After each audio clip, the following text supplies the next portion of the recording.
Boa noite, queridos. Estamos aqui na nossa terceira ministração sobre dons. Nesta noite quero falar sobre dons vocacionais. É um texto de mais uma lista de dons que se encontra em Romanos, capítulo 12, do verso 6 a 8. Você pode abrir a tua Bíblia, Romanos, capítulo 12, versos 6 a 8. Lembrando para você se inscrever no canal, dar o seu like, acionar o sininho e fazer a nossa propaganda. Espero que Deus esteja edificando a tua vida com estas ministrações, com estes cultos. Estamos programando o nosso retorno para julho, próximo mês, e creio que Deus tem nos sustentado. Até aqui tem nos ajudado o Senhor. Lembrando também que, junto com esta ministração, no canal do WhatsApp da nossa igreja, vai todas as famílias da igreja para você interceder e orar para que Deus derrame dons espirituais, ministeriais e vocacionais na nossa igreja. Semana que vem estaremos encerrando essa série de dons com o maior dom. Estarei falando sobre o amor como dom máximo. Na última terça teremos um culto que seria um culto referente ao culto de homens e mulheres da nossa igreja. Então terá outra ministração e outros temas referentes a homens e mulheres na última terça do mês, ok? Então diz assim a palavra do Senhor e estaremos orando. De modo que, tendo diferentes dons, segundo a graça que nos é dada, se é profecia, seja ela segundo a medida da fé. Se é ministério, seja em ministrar. Se é ensinar, haja dedicação ao ensino. Ou o que exorta, faça-o com dedicação. O que contribui, com liberalidade. O que preside, com diligência. O que exerce misericórdia com alegria. Muito bem, vamos orar. Pai, em nome de Jesus, visita a nossa igreja, visita os nossos amigos, irmãos que estão acompanhando esta palavra, esta série de ministrações. Derrama dons sobre a tua igreja, capacite a tua igreja, levante homens, mulheres, jovens, adultos, crianças, para o exercício do ministério. Nós precisamos de uma igreja capacitada, aguerrida, uma igreja operante, uma igreja atuante, e dependemos do teu poder, dependemos da tua visitação, dependemos da tua presença, do manuseio das tuas mãos sobre todos nós. Em nome de Jesus, vem gerenciar a tua igreja.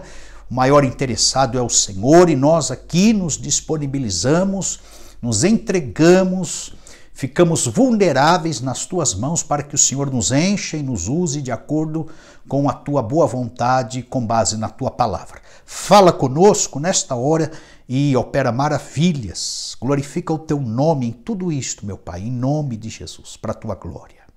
Amém, amém. Eu chamei esse texto de dons vocacionais, até para diferenciar de Coríntios 12, de Efésios capítulo 4, parece aqui que é uma lista que envolve uma inclinação ao sacerdócio, uma propensão a fazer a obra de Deus, uma aptidão com relação à igreja do Senhor. Por isso chamei de vocações, depende do chamado de Deus, mesmo porque no verso 3, se em Efésios quem capacita é Jesus, se em Coríntios, a lista dos dons espirituais, o próprio Espírito capacita, aqui no verso 3, conforme a medida da fé que Deus repartiu a cada um.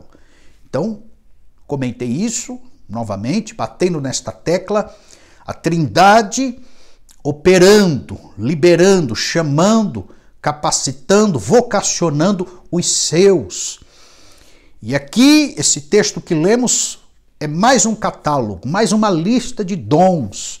Verso 6 fala tendo diferentes dons.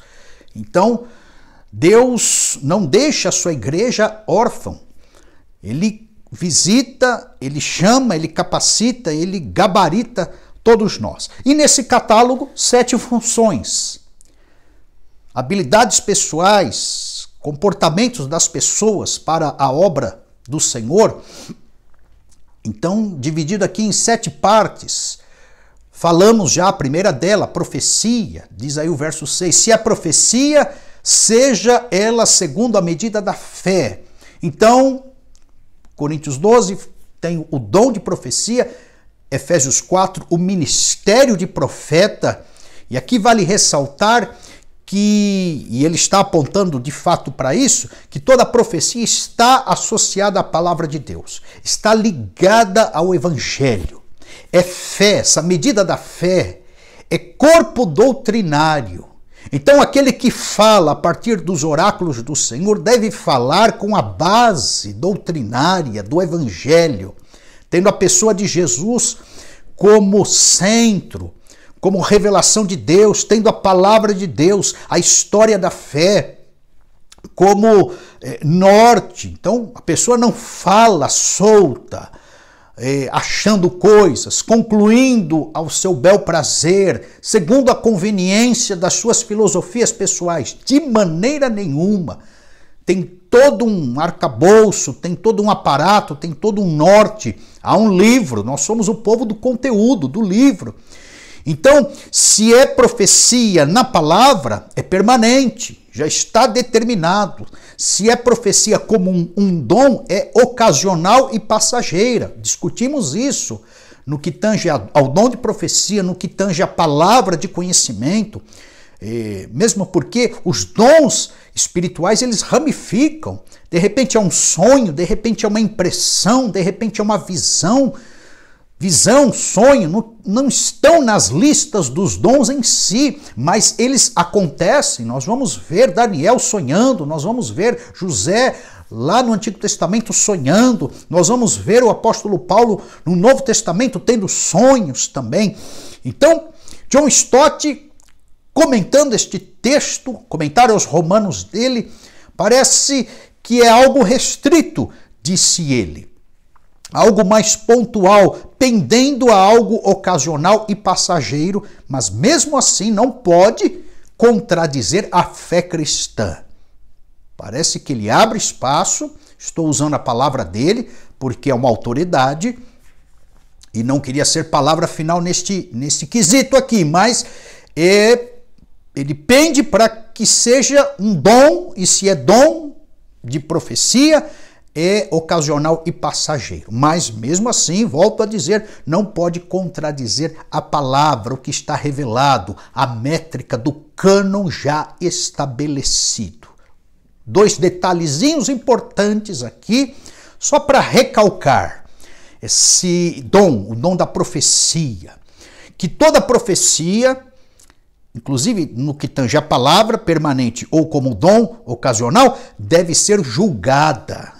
Toda profecia deve ser julgada. Esse é o primeiro detalhe que eu trago, importante. Examinai tudo, retende o bem, julgai as profecias, diz Tessalonicenses. E o segundo detalhe que eu quero pontuar é que quem profetiza, tanto o pregador quanto o que tem o dom de profetizar, de revelar um sonho, uma impressão, um insight do Espírito, deve ter a humildade de se deixar julgar. Eu trago a cena, Atos capítulo 17, está lá Paulo e Silas em Bereia, pregando a palavra de Deus, e as pessoas aqui com a Bíblia na mão, com o Antigo Testamento, é o que tinha na época, olhando, observando, examinando cada dia as Escrituras, se estas coisas eram assim. Atos 17, 11. Então, o profeta, o pregador soberbo, que não quer ser contrariado, questionado depois da sua profecia, depois da sua pregação, é melhor nem pregar, é melhor nem profetizar. Tem que ter humildade. Você errou aqui, eu acho que não é bem assim. Então, há de se ter espaço para o contraditório ou espaço para esclarecimentos maiores depois do ocorrido em si. Muito bem. O segundo dom da lista, ministério. Se é ministério, seja em ministrar, verso 7. O original aqui é diaconia, é serviço, é aquele que ajuda, é o escravo que faz. Esse termo, essa função, essa posição, esse ministério, ele é muito comum nas igrejas, o diácono. Há diáconos formais e há diáconos informais. Isso nasceu em Atos capítulo 6 por conta da má distribuição das cestas básicas na igreja de Jerusalém com as viúvas. Ocorreu ali um conflito das viúvas helênicas com as viúvas judias. Eles pendiam, faziam predileção para as viúvas judias, deixavam as gregas de lado. E então, por conta deste problema, foi levantado a função. Essa é a ordem. Um problema ocorre, levanta-se uma posição, uma função, um cargo para se resolver tal problema. E aí, lembrando os irmãos que o apóstolo Paulo vai escrever a Timóteo, dando também um catálogo de comportamento moral. O texto de Atos fala que haveria de ter um critério para quem exercesse o ministério, a diaconia. Atos 6,3 diz: homens de boa reputação, cheios do Espírito e de sabedoria. Não é qualquer pessoa que pode colocar a mão no arado. Até no quesito operacional prático do serviço tem que ter o Espírito Santo. Tem que ser cheio do Espírito. Tem que ter boa reputação. Tem que ter sabedoria.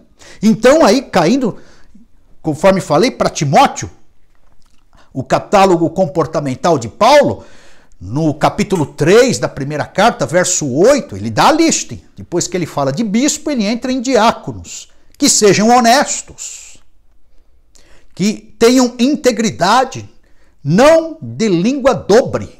Não pode ser um fofoqueiro, não pode ser um falastrão, não pode ser um hipócrita. A lista continua: sem vícios, não dado a vinho. Não pode ser um alcoólatra. Uma pessoa que dê mau testemunho, escrava de algum vício, não pode. Tem que ser uma pessoa que esteja pendendo à simplicidade, sem desejos gananciosos, consumistas, materialistas, exibicionistas.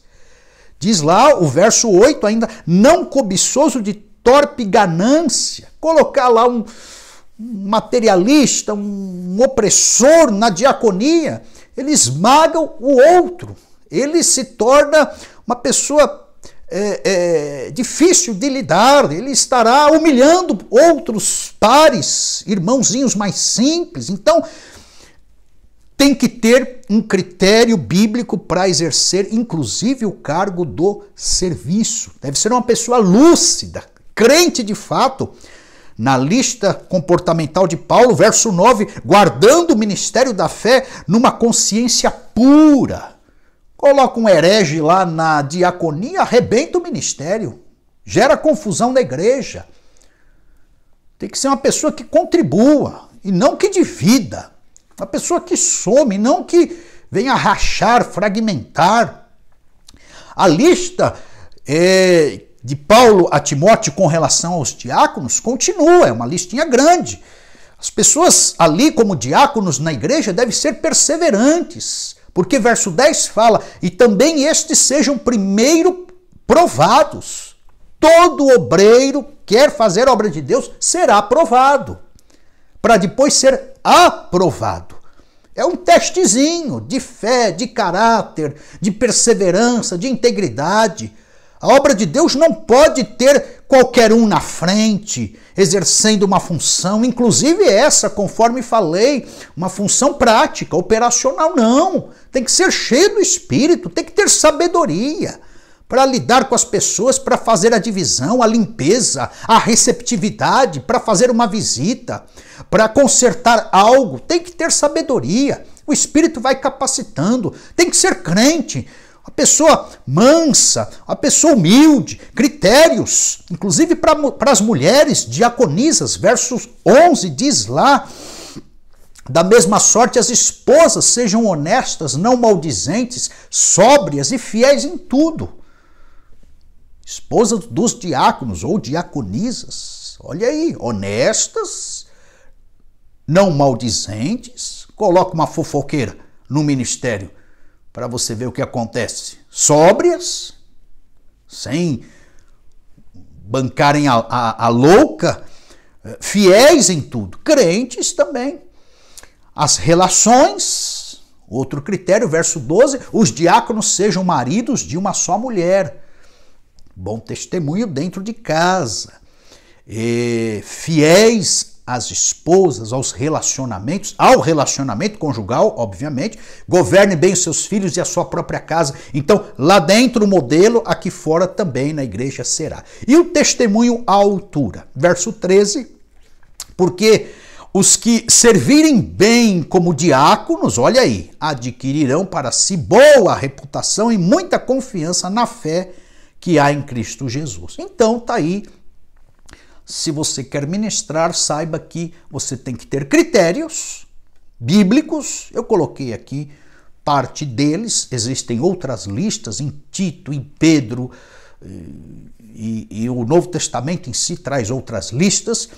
E a pessoa será provada por Deus e em certas situações. Muito bem. Terceiro dom, o do ensino. Falamos um pouquinho disso com o dom de mestre, com o ministério de mestre de Efésios 4:11. Então tá lá, se é ensinar, haja dedicação ao ensino. Isto é importante. O que está sendo questionado hoje é se os mestres estão ensinando bem. E este ministério, ele é escasso. Tem que ter dedicação. Ensinar a pessoa a pensar com as categorias da fé, ensinar ela a viver o que está na palavra de Deus, ensinar ela a ser aquilo que Deus quer que ela seja, ensinar ela a conviver com os seus pares. Olha, não é fácil. Aqui está o desafio para uma vida. É aula em cima de aula. E a aula cristã, você sabe, não é só teoria, é prática pura. Nós somos exortados a praticar a palavra de Deus. A todo momento, essa é a vala comum da nossa fala, da nossa pregação. Pratique, coloque em prática. Jesus mesmo encerrou o Sermão do Monte falando isso. O que pratica é semelhante àquele que constrói a vida sobre a rocha, que é Cristo, fazendo aí a tradução da analogia de Jesus. Quem ouve e não pratica, vem vento, tempestade, intempéries, enxurradas, dão contra a casa, ela vai ruir. Ou seja, fracasso na vida, aquele que ouve, sabe, mas não põe em prática. Então nós temos uma missão e os mestres nos ensinarão. A missão deles é missão educacional, teológica e espiritual, para que a gente represente melhor Jesus. Para que a gente modele a nossa fé, eles modelem a nossa fé, a fé de Cristo em nós e nós em outros, crescendo na graça e no conhecimento.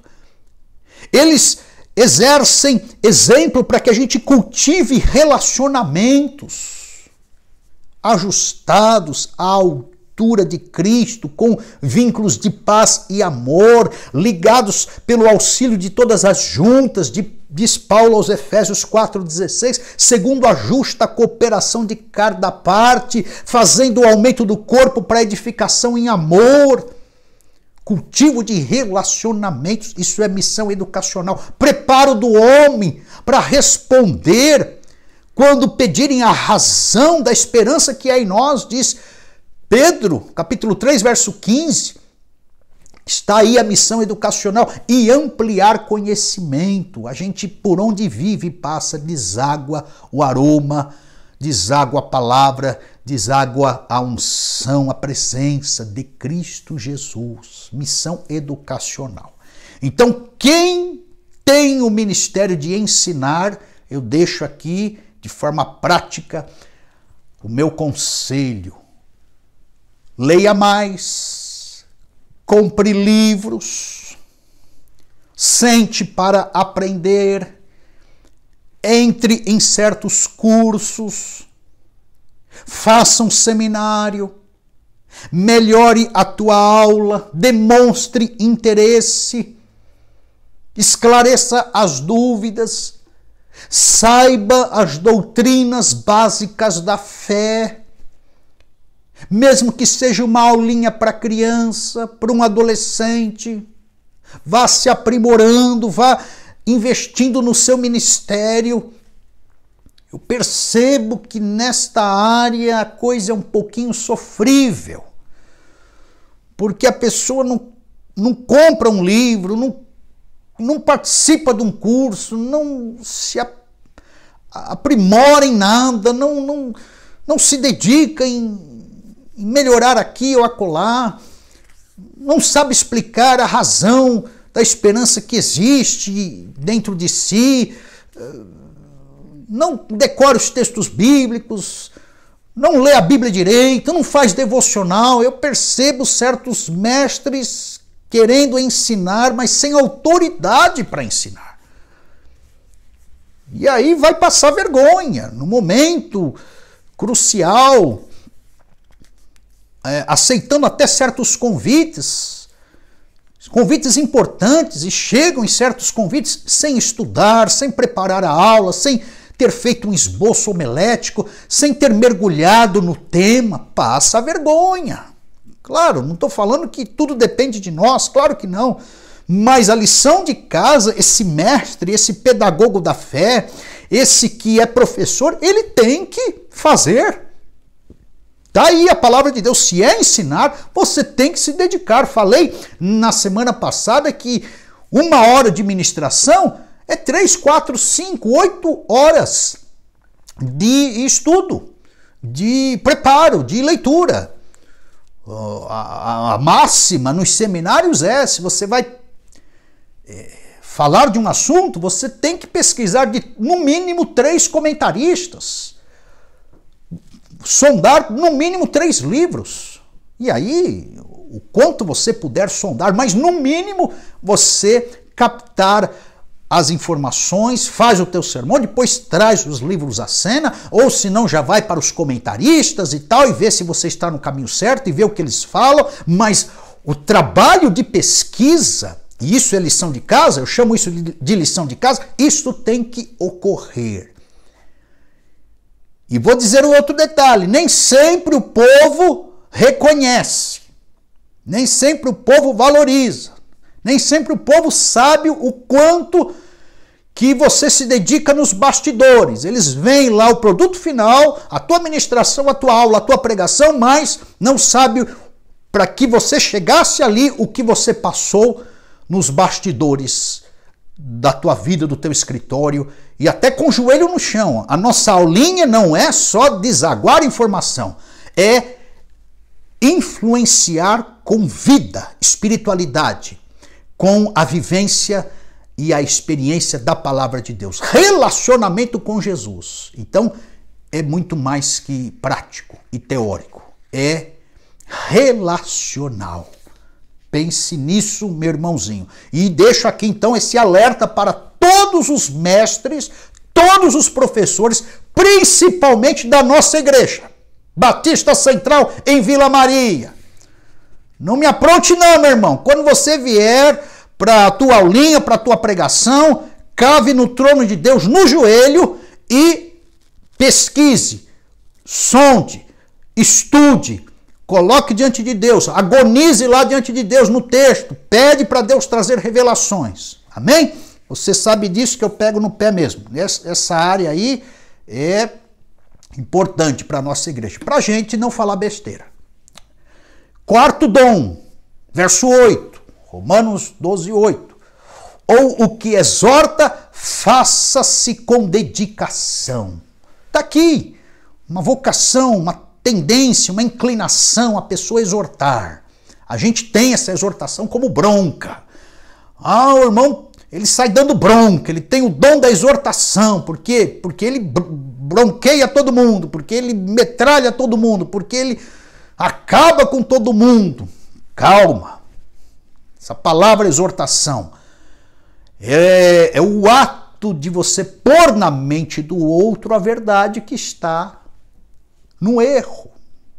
É você treinar o outro pela palavra. Então, não é dar bronca. Inclusive, nós já falamos sobre comunicação. Comunicação. As verdades ditas devem ser acolchoadas com amor, com graça, com o Espírito Santo, no tempo certo, regadas com oração,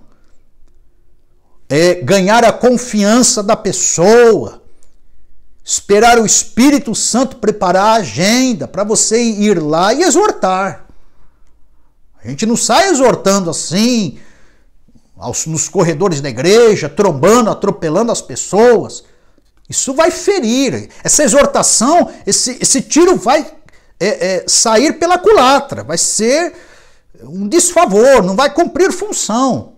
Nem sempre a pessoa que merece a exortação, ela está querendo ouvir a exortação. Eu já fui posto para fora, dentro de casas, de relacionamentos, de situações, porque fui exortar e a pessoa me pôs para correr, falou: ah, pastor, chega, não quero ouvir, pode ir embora. E eu tive que ir embora. Então nem sempre o que merece a exortação, quer ouvir a exortação. Então a gente vai orando aqui e ganha o direito ali da gente poder falar com ela, e na hora certa a gente vai e pá, põe o dedo na ferida, mas aí teve todo um preparo e uma pavimentação do Espírito Santo de Deus. Eu prefiro esse caminho. E aí então a gente ensina, fala: ó, você está fazendo isso, mas o certo é isso. A gente censura: olha, o teu comportamento resultou nisso, mas a palavra de Deus fala isso. Aí a gente põe frente a frente. E é um caminho saudável. Mas quando você exortar, você tem que dar exemplo, hein? Que a réplica dela vai ser exatamente: ah, mas você não faz isso. É o que Jesus falou no Sermão do Monte: antes de você tirar o cisco no olho do teu irmão, tira a trave que está no teu. Então, para exortar, você tem que ter autoridade. É o princípio de autoridade, que não é nem teológico. O princípio de autoridade, ele é filosófico, dentro da lógica, na filosofia. Então, você que gosta de exortar, viva a palavra de Deus antes de sair exortando. O teu exemplo. Aí você vai e transmite. Então essa palavra exortação no original é a transmissão de um ensino espiritual. É a repreensão de heresias, de hereges, sim. Muito usado por líderes. Ok? Você vai e repreende o irmão que está no erro, mas com esses detalhes que eu acabei de falar aqui. Amém, queridos? Então vigia aí, meu irmão. Você tem que fazer com zelo esta exortação, lembrando dos princípios de comunicação de Provérbios, para que dê certo. Quinto dom, são 7 no total, o da contribuição. Ainda no verso 8, o que contribui com liberalidade. É o que oferta. É o que tem visão da obra de Deus e ele tira do seu. Ele tem um ganho, e todos nós temos, e ele deságua no reino. É uma virtude isso. Ele acrescenta, ele semeia, ele reparte. Nem sempre é aquilo que sobra. Às vezes ele entra com a liberalidade num sacrifício. Ele não tem, mas ele parte para, inclusive, uma oferta de sacrifício. Num esforço a mais. Da parte dele, ele terá que trabalhar mais para deslocar esse recurso. Então, esse ponto da contribuição, porque mexe em finanças, a gente sabe que é espinhoso, mas é a pessoa com Deus. As regras estão aí. O que dá manutenção para a igreja do Senhor Jesus Cristo, que é dízimos e ofertas, mas tem esse irmão que tem um dom, ele é abençoado por Deus, ele tem um dom da riqueza até, gente que semeia, gente que não tem um coração nas coisas materiais, gente que quer ser usada por Deus para bancar a obra de Deus. Eu tenho visto, já vi exemplos, convivi com um ou outro, e convivo de pessoas que semeiam, e se dedicam, e oram a Deus: Senhor, se o Senhor der mais, eu desloco recursos, eu vou semeando, eu vou contribuindo, eu vou abençoando. Tem gente assim, e isso tem um fundo espiritual, não posso fechar os olhos para isso. Então diz lá Coríntios, segunda carta, capítulo 9, verso 7, cada um contribua segundo propôs no coração. Está aqui. Por isso que falei que é algo pessoal. A gente ensina, eu ensino o básico do básico, é dízimos e ofertas. Está aí, inclusive, no canal, a contribuição abaixo, a conta bancária abaixo, semeia aí. Nós precisamos, e porque temos uma igreja aqui no nosso endereço, enfim, retornaremos, e tem toda uma manutenção por detrás. E então, como é que a gente mantém isso? Com dízimos e ofertas. Ninguém inventa a roda aqui. Está aí o que é bíblico, a gente prega. Então faça com liberalidade, sem o apego, sem a barganha, sem aquela contabilidade mesquinha, sem torcer o braço de Deus, sem ficar esfregando na cara de Deus o que você quer o retorno. Não, isso é um ato de fé, não com tristeza ou necessidade. Deus ama, diz aqui o texto, quem dá com alegria. Doou, esquece, meu irmão. Tem gente que doa e fica querendo controlar, fica querendo administrar, fica querendo dar destino. Se você doou para a obra de Deus, amém, tem que confiar aí nessa obra. Ah, eu não confio nessa obra. Não doe. Doe na onde você confia, doe naquela outra igreja, doe com outro pastor então, se não há confiança aqui, não tem problema nenhum. Mas você não pode doar e querer manipular, fazer do pastor uma marionete, ficar dando ordens porque você doou X e porque você fez isso. Não. Aí é um desserviço à obra de Deus. Doe e esqueça.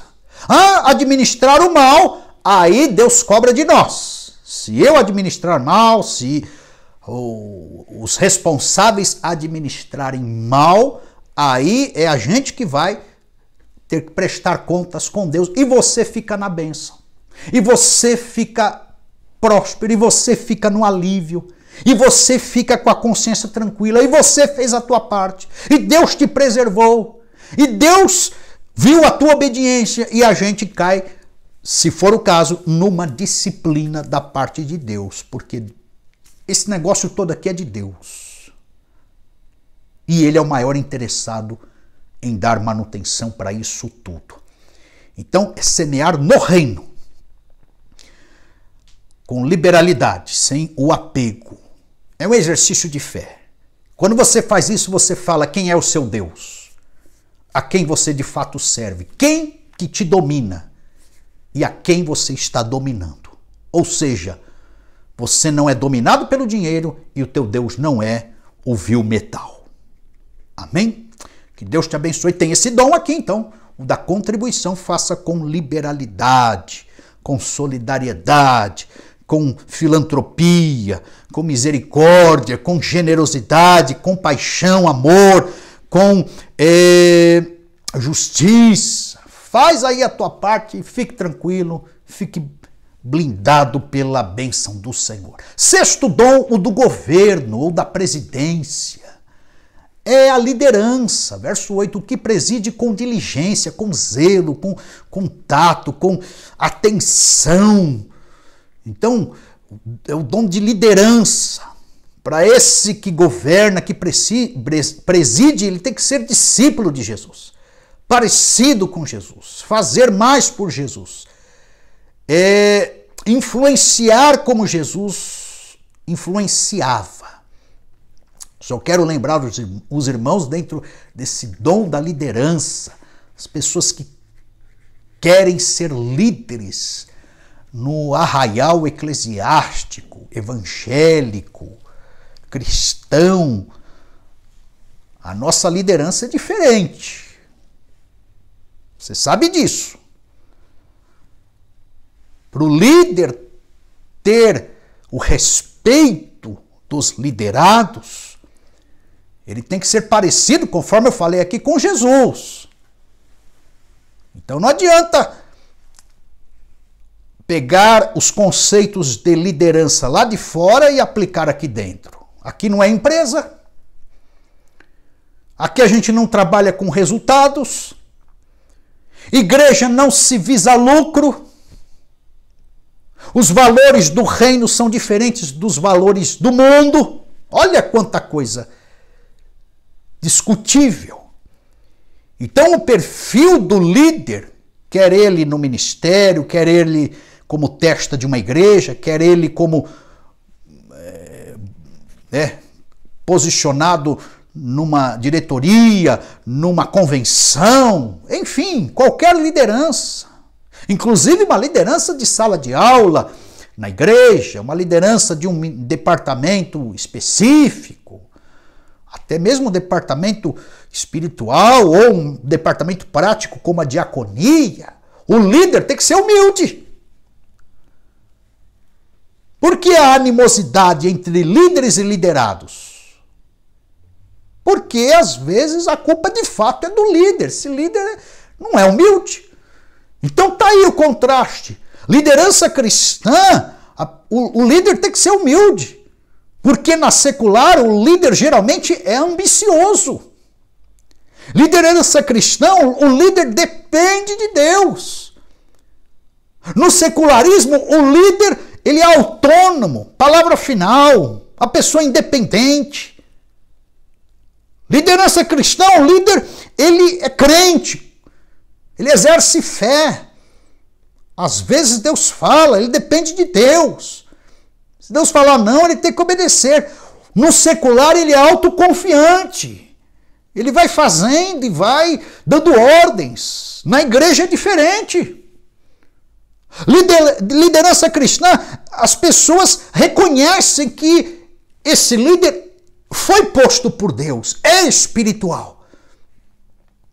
No secularismo, as pessoas toleram. Meu chefe aí e tal, se eu trombar ele, eu sou mandado embora. Mas não concordam. Muito pelo contrário, às vezes falam mal pelas costas.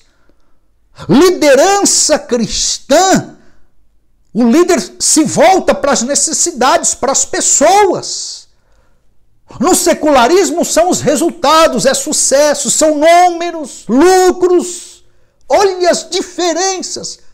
Na igreja o método é divino, é assim diz o Senhor. Nós temos uma regra de fé e prática, é o que a palavra de Deus diz. No secularismo o método é humano. A gente vai observar o que o Peter Drucker fala, o que a apostila de administração dita. Na igreja a gente usa o poder de Deus. No secularismo as ciências naturais. O líder cristão ele tem que abrir a Bíblia. Que tem líder fraco de Bíblia hoje? No secularismo as fontes são os instintos, as faculdades, os homens naturais. E até professores demoníacos com as ideologias aí das políticas na cabeça. O líder na igreja tem que andar no Espírito. Se pelo Espírito mortificardes as obras da carne, o líder cristão tem que mortificar as obras da carne. O que tem líder vivo? Tem muito líder muito vivo. Tem que morrer, meu irmão. Você está muito vivinho da Silva. Você não é crucificado com Cristo, não. Tem que andar no Espírito. Vá para a cruz, você está descendo dela. Então tá aí. Que mais? O secularismo, o líder está na carne. Estou falando em tese porque, partindo do pressuposto que essa liderança secular não serve a Deus. Esses são os pressupostos, você está me entendendo. Na igreja a glória é de Deus. Vou repetir. O líder cristão faz o que faz para a glória de Deus. Não é a tua glória. Então é para a glória de Deus. Por que estou falando isso? Porque não vai vir o elogio, virão ingratidões. Depois do que você fizer, vão te fritar pelas costas. Tem meia dúzia que faz isso. Mas você fez o que fez para a glória de Deus. Então aí você não fica refém de aplausos, de reconhecimentos, de elogios. Não, você abre mão disso. Você fala, eu fiz para a glória de Deus. Eu vou receber o meu galardão na glória. No secularismo, a pessoa quer tornar célebre o seu nome, a empresa, o logo, a marca. Na igreja o líder serve. Líder na igreja que não serve, não serve. No secularismo o líder manda. Na igreja o líder tem que amar. No secularismo o líder usa. Na igreja a perspectiva é eterna. A gente semeia hoje para colher na eternidade. No secularismo, a perspectiva é imediata, tem que vir até o final do mês fechar a conta, mandar para o cliente e tal. É diferente do mundo na igreja.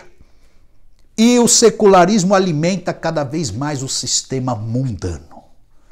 Quero usar aqui a frase de Oswald Sanders. Os fins espirituais só podem ser atingidos por homens espirituais que empregam métodos espirituais. É o que falou Paulo aos Coríntios.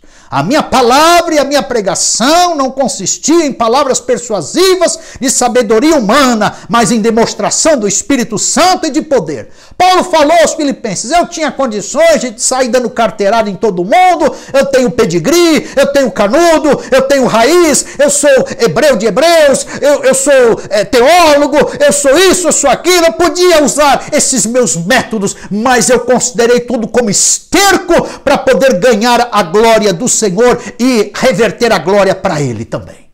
Diferente. Então o que preside com diligência, sabendo a quem serve. E o último dom aqui é o de misericórdia ou socorros. Quem exerce misericórdia com alegria. Então é o altruísta. Já pensou por uma pessoa mesquinha para socorrer os outros?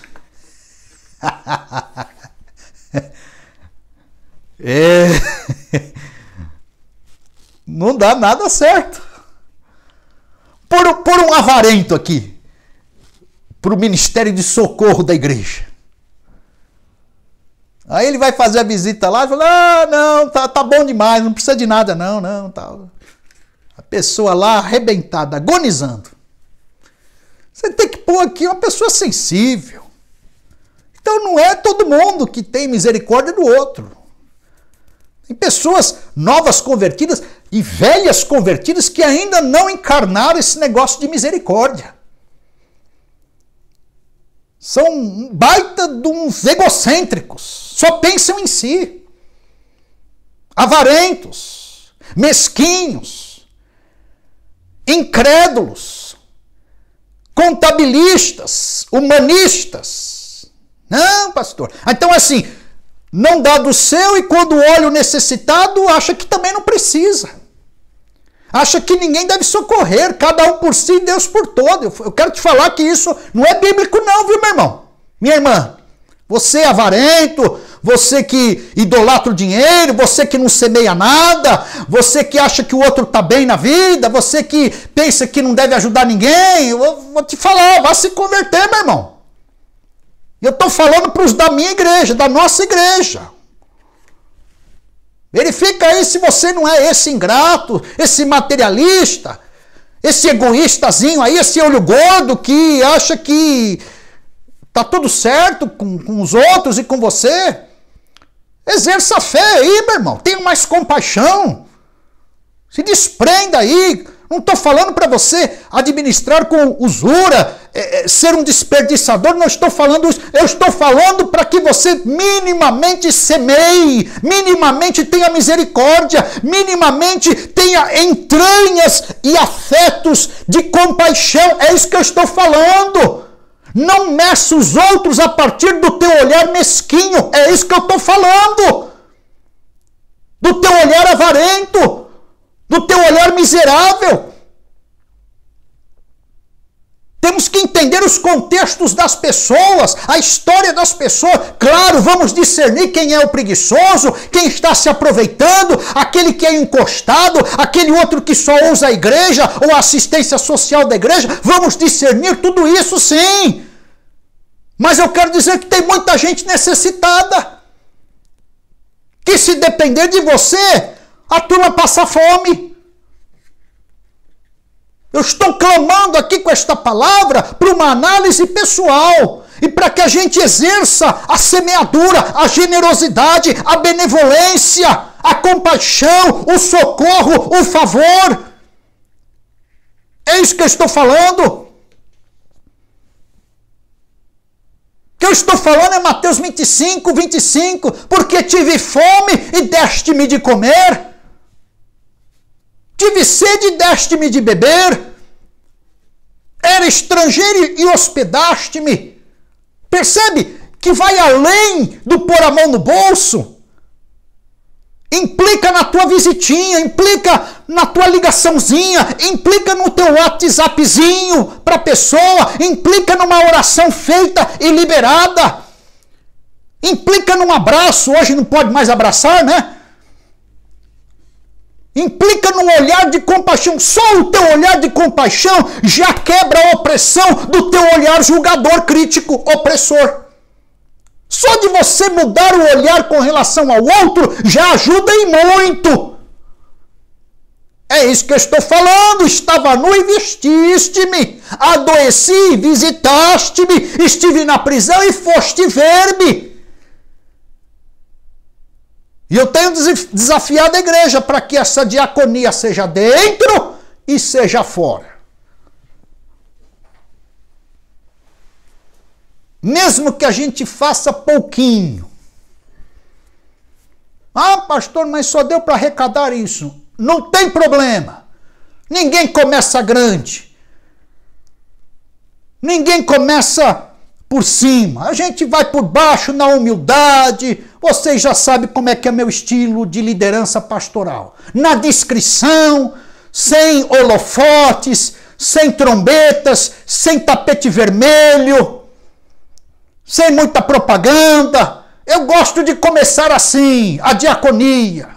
Que a mão esquerda não saiba o que faz a direita e vice-versa. Que os homens da terra até não reconheçam. Porque diz o texto do Sermão do Monte, meu Pai que vem em secreto te recompensará. O nosso negócio aqui é com Deus, não com os homens. Amém, igreja? É isso, meu irmão. Exerça aí a misericórdia com alegria. Ah, a pessoa usou de engano. Ah, a pessoa deu a rasteira. Ah, a pessoa era um lobo com pele de ovelhas. Ah, a pessoa era um falastrão, um estelionatário. Ah, mas Deus vai tratar direitinho. Pode ficar tranquilo que Deus trata. 1 Pedro capítulo 4. Vá usar de engano na casa do Senhor. Você vai ver o que vai acontecer contigo, meu irmão, minha irmã. Deus é perito em lobos, porque Ele é o bom pastor. E a presença dele fustiga todo o lobo das ovelhas. Amém, queridos? Tô nervoso não, tô calminho. Tô tranquilo. É bom refletir na palavra de Deus. Então, o dom de misericórdia é você exercer na prática a parábola do samaritano. Questões práticas, individualmente, você mesmo socorre. Questões complexas, traz, a gente tenta resolver. Se não der, minimamente nós iremos orar. Ah, pastor, a igreja não fez nada. Vou repetir, minimamente nós iremos orar. Oração é pouca coisa? De maneira nenhuma. Claro, o desafio da prática, etc e tal. Mas minimamente nós iremos orar. Já é muita coisa. Então, conclusão desta palavra. Pedro, capítulo 4, 10, primeira epístola, falou, cada um administre aos outros. O dom é meu, eu não posso reter. Deus deu o dom, eu tenho que liberar, né? Diz agora, eu sou um canal. Administre aos outros o dom que recebeu. Então, sirva a Deus. Dom de música, louve ao Senhor. Salmo 153. Salmo 154. Ah, mas eu gosto de dançar. Dance. Eu gosto de construir. Construa. Êxodo 31. E aí vai. Existem os ministérios formais da casa do Senhor. E existem os informais que podem vir a ser. Eu gosto de computação, vai ensinar quem não sabe. Ah, o meu negócio é limpar, limpe e deixa direitinho aí esse ambiente, ajude nisso. Eu gosto de elétrica, resolva essas questões na igreja, aí na elétrica, na casa do irmão que precisa trocar isso, aquilo, aquele ponto de luz, enfim. Eu gosto de fazer comida, venha fazer comida no junta-panela. Eu gosto de engenharia, então faz aí a engenharia da igreja, faz o desenho, ajude outros. Eu gosto de dar aula, vem dar aula, invente uma aula, faça melhor aula, contribuição é minha parte, põe a mão no bolso, contribua. Eu gosto de arrumar, vem arrumar. Enfim, queridos, minha área é a visita, vai visitar gente necessitada, põe a máscara, põe o chapéu, põe o avental, põe a luva, vá na casa da pessoa lá, repreenda esse Covid-19, enfim. Ajude! Meu negócio é evangelizar, sai para o evangelismo. Eu gosto de orar e profetizar. Consagre-se ainda mais. Enfim, dons mais espirituais, dons mais ministeriais, dons operacionais. Faça a tua parte. Só não pode deixar esse piano ser carregado por 3 pessoas. Pega num canto aí e esse negócio vai ficar leve. Qual é o teu dom, meu irmão? Te desafio, na Batista Central, você ocupar o teu lugar no corpo de Cristo. O sacerdócio é universal. Eu não tenho preciosismo com cargos aqui, você sabe disso. É só vir, falar com a gente, pastor, eu quero fazer isso, eu sei fazer isso. A gente tenta ajustar, se não no momento, a gente, se precisar, a gente inventa um departamento, um ministério aqui. O que não pode é deixar de socorrer pessoas e engavetar o teu dom, o teu talento, a tua habilidade, a tua vocação, o teu ministério. Eu concluo falando, não seja um mar morto.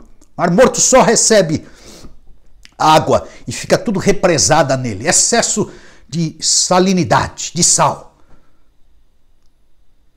Não há vida nele. Não tem peixe nele. Nenhum peixe, nenhuma vida sobrevive ali. Tem crente assim, mar morto, só recebe.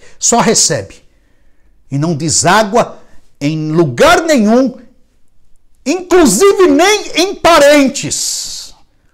Ele só recebe, não deságua na esposa, no filho, não beneficia ninguém. Se ajeite com Deus, meu irmão, minha irmã. Receba e deságue, receba e doe, receba e se doe. Vamos orar. Pai, em nome de Jesus, obrigado por esta palavra. Abençoe a nossa igreja, sustente a nossa igreja, sê com todos nós, ó Pai, que esta igreja cumpra a função neste bairro, nas famílias internas e possa impactar, ó Pai querido, o entorno com o reino dos céus e seus valores. Sê com cada um de nós, nos capacite, nos encha do teu espírito e opera maravilhas. Em tudo isto, que o teu nome seja glorificado. Não é Babel esta igreja é o teu corpo para a glória e honra do teu nome, cumprindo as funções e os propósitos aos quais o Senhor a designou. É o que eu oro e te agradeço em nome de Jesus. Que Deus te abençoe em nome de Jesus.